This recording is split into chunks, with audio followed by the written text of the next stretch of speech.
Hello my lovelies, welcome back to my channel. For those that are seeing my face for the first time, you are definitely welcome too. Please consider to subscribe, share this video with your loved ones, friends and everyone else. Post it on your status, share this video. We are in a series where we are talking about Maslow hierarchy of needs, where we apply it on job hunt if you want to work abroad. So in my previous video, we spoke about the first level, which is about physiological needs. Today we are going to talk about safety and security, on how to apply it on job hunt, or if you are already working abroad, how are you going to apply safety and security as guided by Abraham Maslow, the psychologist. Stay tuned.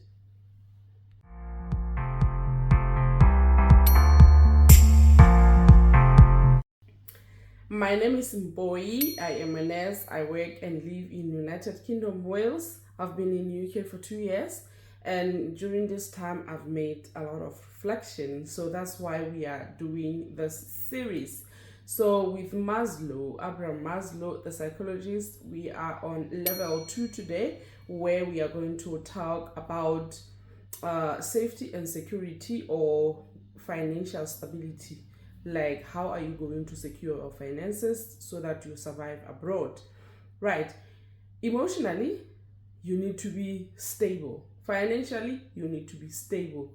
We are not all farmers. If you live in a rural area in Lesotho, yes, you can survive only with farming.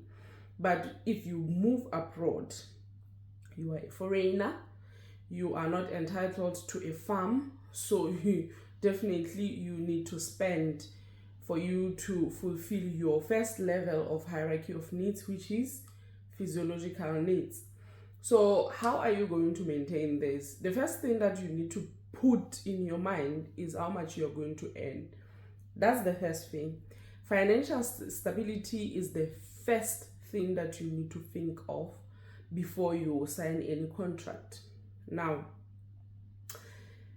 I'm talking for nurses at the moment, but it applies to everyone, that you need to know the entry level salaries. As a nurse, you are going to be assigned a band 5 position immediately when you complete all the registration requirements with the Nursing and Midwifery Council. You are going to be a band 5 nurse. With your contract, you will have hours per week. Normally, a band 5 nurse in NHS is going to be 37.5, or anything between 37.5 and 48 hours. That means if you are earning £14 per hour, that will be multiplied by 37.5 per week. So then you can make your mathematics and then add it up towards the yearly earnings. But if you work for private facilities, it's a different story.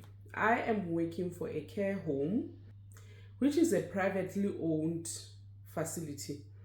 Please make sure that you understand that NHS is a government entity, and the salaries will be less than the care home salary and a private facility salary. So when you apply for a job, or you are already working here as a nurse, understand that your salary is less than the care home nurse or a private facility nurse. And if you choose to work for NHS, you have to make sure that you prioritize your physiological needs, so that you choose wisely not to be in a very expensive area such as London. Like, England is very expensive. England is very expensive. There are huge cities in England. There is Birmingham, there is Manchester. There are so many large cities in England. You need to be sure to choose wisely if you want to work in England, because if you are at the heart of England, you will pay, your salary will just be finished on expenses before you can even think of saving. So be wise. Another thing that you need to put into consideration is the cost of living.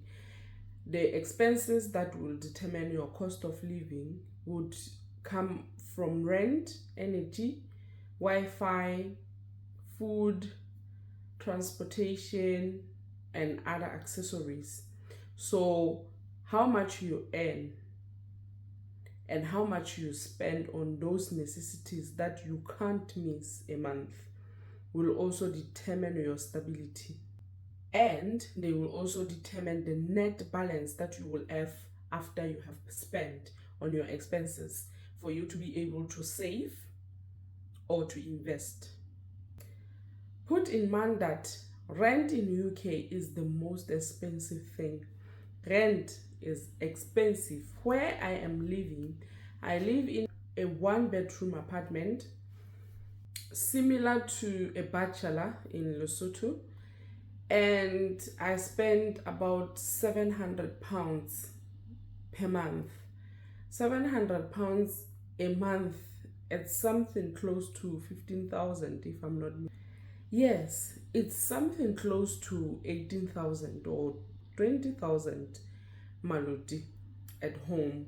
So you can imagine how much people in London, England are paying for rent if I am paying that in Wales, because England is more expensive than any other parts of UK.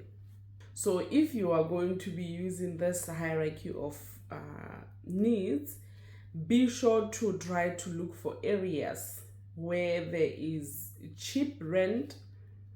Call, if you have to, call the landlords. There is agency that is called Zoopla.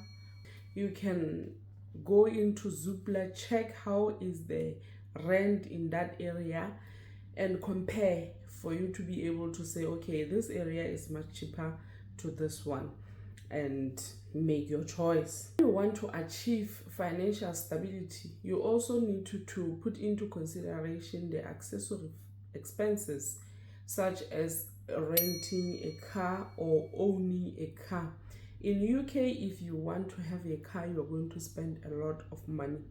One thing for sure is, if you have a driving license from Lesotho, you can drive for a year in UK. After a year, you should have obtained a United Kingdom license, and by so saying, you will have to go through theory testing where you are going to pay for that. You are going to go for practical testing where you will be paying for that. After you completed those and you have a full UK license, you are going to buy a car. It's not too expensive to buy a car in UK, but it's very expensive to maintain a car in UK, because you're going to pay road tax, you're going to pay insurance. So the salary that you earn, are you going to be able to cover the car expenses, the other physiological needs expenses? Be sure to put down in writing your research so that you can be able to compare and be able to say, the salary that I will be earning will be able to cover this. Especially when you come as a couple, you can be able to dissect much into the roles. Who will be paying for what, when? If you are alone, everything is on you, and you have to be strategic for you to gain financial security. So after you have paid for everything that you have to pay for, do you have anything left? You need to also consider saving or investing. There are lots of investment accounts that you can go through and then decide which one you are going to use. I am planning to make a series on how you can invest in UK and how you will be able to access your investments if you decide to go back home, and how you are going to be able to access your pension when you're already out of UK. So that would be our next series. But are you able to save? After you have spent all the expenses are paid for, and you know that I'm left with this much, do you really have something left for you to be able to save, for you to be able to invest? Also, You are an immigrant. When you are in UK, before you go through 5 years as an immigrant or a nurse immigrant, you have a visa that will expire after 3 years.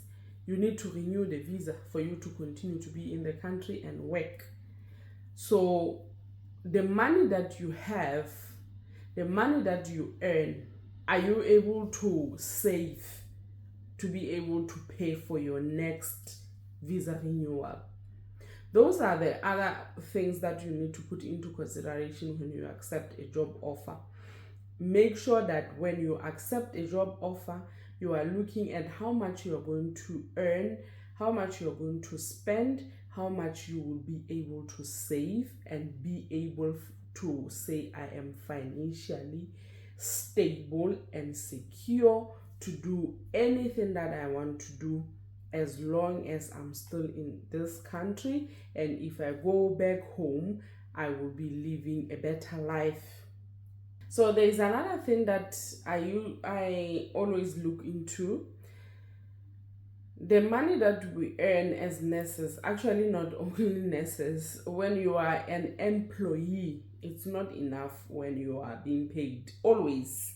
Even if you have gained work stability, financial stability, the money is never enough. So how are you going to supplement that? There are a few things that you can do, but will you be able to do them? Are these things your passion?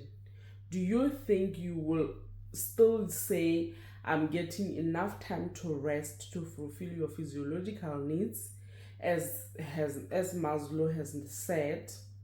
Because if you take up another hobby or another thing that you don't like, then you are not going to properly rest, which means you are compromising another physiological need. Now, there are things that you can do to boost income in UK, or if you move abroad, you can do YouTube. YouTube pays. If you are a YouTuber, or if you want to be a YouTuber, I want to tell you today that YouTube will pay you only if you put more work, or if you reach the eligibility criteria for them to pay you. The eligibility criteria for YouTube to pay you is you need to have 1,000 subscribers and 4,000 watch hours for them to start paying you for the content that you have created.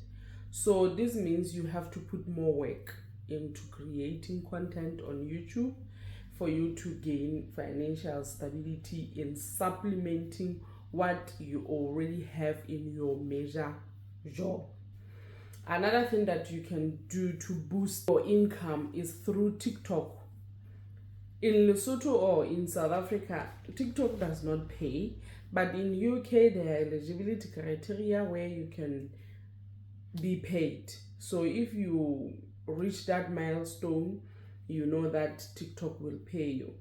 Even Facebook now pays, and you just have to provide your tax clearance certificate, then you will be paid. So you need to know the eligibility criteria for you to use social media and boost your income.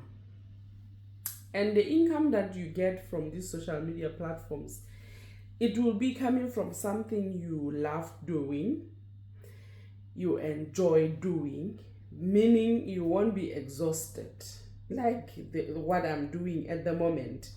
I love what I'm doing. I love YouTube. I love social media. And I think at some point I'm going to study professional photography and videography because I really love what I'm doing, so that I get more money on it.